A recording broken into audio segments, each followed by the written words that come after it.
ഈ ആചാരങ്ങളും വിശ്വാസങ്ങളും ഒക്കെ നല്ലത് തന്നെയാണ്. ഞാനും ഒരു വിശ്വാസിയാണ്. പക്ഷേ ചില കാട്ടിക്കൂട്ടലുകൾ കാണുമ്പോൾ നമുക്ക് റിയാക്ട് ചെയ്തിരിക്കാൻ പറ്റില്ല. അതായത് ഈ നമ്മുടെ എന്താ പറയുക, ഗരുഡൻ തൂക്കം, അല്ലെങ്കിൽ അഗ്നിക്കാവടി, വേൽക്കാവടി, ഇങ്ങനെ ഒരുപാട് രീതികളിൽ കാവടി ഘോഷയാത്രകൾ നമ്മൾ കണ്ടിട്ടുണ്ട്. അതിൻ്റെയൊക്കെ വീഡിയോസും കാണാറുണ്ട്. പക്ഷേ അത് ചെയ്തവർ പറയുന്നത് അതിൻ്റെ വേദനയൊന്നും അറിയാറില്ല. ഈ വേൽക്കാവടിക്ക് ശൂലം കുത്തി അപ്പുറത്തേക്ക് എത്തിക്കുമ്പോൾ ആ വേദനയൊന്നും അറിയാറില്ല. അത് പെട്ടെന്ന് തന്നെ മാഞ്ഞു പോകാറുണ്ട്, അതിൻ്റെ മുറിവുകളൊക്കെ. ആ ഒരു വിശ്വാസത്തിൽ നിൽക്കുന്നത് കൊണ്ടാണ് ആ വേദന അറിയാത്തത് എന്നൊക്കെ പറഞ്ഞു കേട്ടിട്ടുണ്ട്. എനിക്കതിൽ അനുഭവമില്ല. അപ്പോൾ ഈ ഇടയ്ക്ക് തന്നെ നമ്മുടെ വ്ളോഗറായ കാർത്തിക് സൂര്യ ഇതുപോലെ കാവടി എടുക്കുകയും അതിൻ്റെ വിശേഷങ്ങൾ, ആളുടെ എക്സ്പീരിയൻസ് ഒക്കെ ഷെയർ ചെയ്ത വീഡിയോസ് നമ്മൾ കണ്ടിട്ടുണ്ട്. ഇപ്പം ഞാനിവിടെ ഇത് പറയാനുള്ള കാരണം, കഴിഞ്ഞ ദിവസം ഒരു വീഡിയോ കണ്ടു. ഒരു തൂക്ക ഘോഷയാത്രയാണ്. ആ തൂക്ക ഘോഷയാത്രയിൽ ഒരു കുട്ടി, 8 മാസമോ എന്ത് പ്രായമുള്ളൊരു കുഞ്ഞുങ്ങളെ എടുത്തിട്ട് ഈ തൂക്കത്തിൽ പങ്കെടുക്കുന്ന ആളുകളുണ്ട്. ഒരു തേരുണ്ടാവും. ആ തേരിൻ്റെ മുകളിൽ കുട്ടികളെയും പിടിച്ചുകൊണ്ട് ഒരാൾ ഇങ്ങനെ തൂങ്ങിക്കിടക്കുന്ന ഒരു രീതി.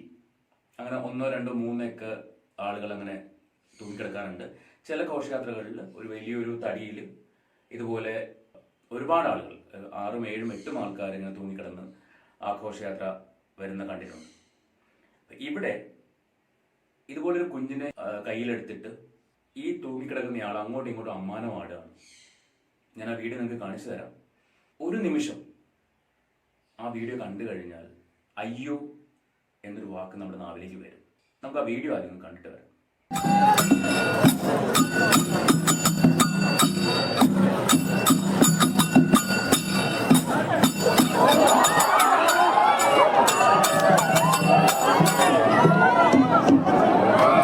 കണ്ടില്ലേ?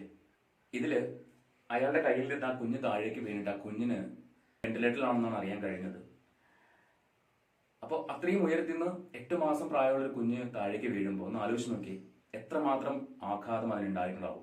ചിലപ്പോൾ ഇപ്പോൾ അത് എല്ലാം ക്യൂറായിട്ടൊക്കെ തിരിച്ചു വരുമായിരിക്കാം. പക്ഷേ ഭാവിയിൽ ഇപ്പോൾ ഈ വീഴ്ചയിലുണ്ടായതിൻ്റെ ആഫ്റ്റർ എഫക്റ്റ് ആ കുഞ്ഞ് അനുഭവിക്കേണ്ടി വരും.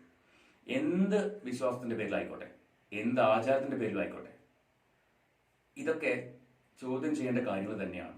അയാൾക്ക് തൂങ്ങിക്കിടന്നോ, അയാൾ തൂങ്ങിക്കിടന്നോട്ടെ, ആ കുഞ്ഞ് എന്ത് കഴിച്ചു? ഇത്തരം ആചാരങ്ങൾ കാണിച്ചാലാണ് ദൈവം പ്രീതിപ്പെടുക എന്ന് എവിടെയും ഞാൻ വായിച്ചിട്ടില്ല. വിശ്വാസങ്ങളാവാം, പക്ഷെ അന്ധവിശ്വാസങ്ങളാവരുത്. ഈ ഒരു കാര്യത്തിലൂടെ ദൈവം പ്രീതിപ്പെടുകയാണോ ചെയ്തത്, അതോ ദൈവം ശിക്ഷിക്കുകയാണോ ചെയ്തത്? നിങ്ങൾ പറയണം.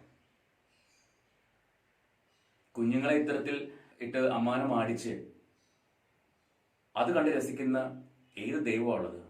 ഈ വീഡിയോ കാണുമ്പോൾ ചിലപ്പോൾ ചിലർ എന്നെ വിമർശിക്കുമായിരിക്കും. കാരണം നമ്മുടെ കമന്റ് ബോക്സിൽ ഒരുപാട് കമന്റ്സ് ഒന്നും അങ്ങനെ വരാറില്ല. പക്ഷേ ഈ വീഡിയോ കാണുമ്പോൾ ഒരാളെങ്കിലും എന്നെ വിമർശിക്കുമായിരിക്കും. എനിക്ക് പ്രശ്നമില്ല.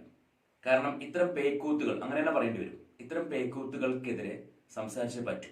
ആ പിഞ്ചു കുഞ്ഞ് എന്ത് കഴിച്ചു? ഇനി ആ കുഞ്ഞിന്റെ ലൈഫ് എന്താവും?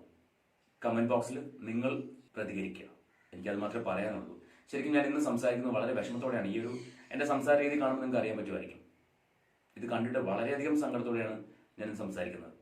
അപ്പോൾ നിങ്ങളുടെ അഭിപ്രായങ്ങൾ നിങ്ങൾക്ക് സമയം കിട്ടുമ്പോൾ കമൻറ്റുകളായിട്ട് അവിടെ എഴുതുക. നമുക്ക് അടുത്ത വീഡിയോയിൽ കാണാം.